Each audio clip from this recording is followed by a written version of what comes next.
દુકાન ખરીદ્યા ન આવે, કદાચ ગમે એટલા હીરા મોતી માણેકના ઢગલા ખરીદ્યો તો એ ન થાય. અને આખી વાત પછી કરવી પડી એમને કે આવી રીતે તો આવી ઘટના બને તો કે બને, ન હોય તો નભે નહીં. આ પૃથ્વી પાવરરા આમાં કોક કાનાણા એવું હોલો ભાખે હમીરિયા. અને પછી એમ કહેવાય છે કે ત્યાંથી રાજા પોતે આવે છે, ઓલા શેઠ એની હારે આવે છે. અને અહીંયા આવી અને ઝૂંપડામાં બેઠો કે આ કેમ માની લેવું અહીંયા બીનું હોય છે.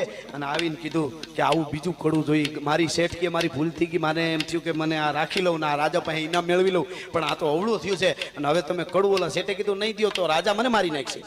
એટલે એને કીધું એ તો માં ગંગાનું છે ને આમાં મારે તો પણ હવે બીજું તો શું થાય. હવે તમે ગંગાજીએ જાઓ કે તમે ન દો ત્યાં સુધી ગંગાજીએ જઈ કઈ અમારે કીધે મેળ ન આપણે, તમે હાલો. એ કે મને ગંગાજી સુધી આવવાનો સમય નથી, ગંગાજી સુધી આવવાનું વખત નથી. કે તો હવે ઘડીક વાર અહીંયા બેહો, આ ચામડા ધોવાનો મારું જે કાથરોટ છે એમાં જો ગંગા પ્રગટ ન કરું તો આ દેશનો સાધુ ન કહેવા, આ દેશનો સંત ન કહેવા, ભલા માણસ. અને એમાં તેને કહેવાય આમ દ્રષ્ટિ કરે અને આમ હાથ નાખ્યો, પણ તા તો ન્યાથી ગંગાજી હકડો કટકો હાડરો જો તટ ગંગામાં જાય તો માનવીયા કુળની માય કોઈ દી ભૂત હરજે નહીં ભાગીરથી ને. એમાંથી તેને કહેવાય બીજું કડું તેદી કાઢ્યું હતું. અને તેદુની આપણે ત્યાં ખાલી ગુજરાતીમાં જ નહીં આખા ભારતમાં કહેવત પડી ગઈ, મન ચંગા તો કથરોટ મેં ગંગા. અહીંયા ગંગાજી રોહિદાસજી લઈ આવ્યા હતા. એવી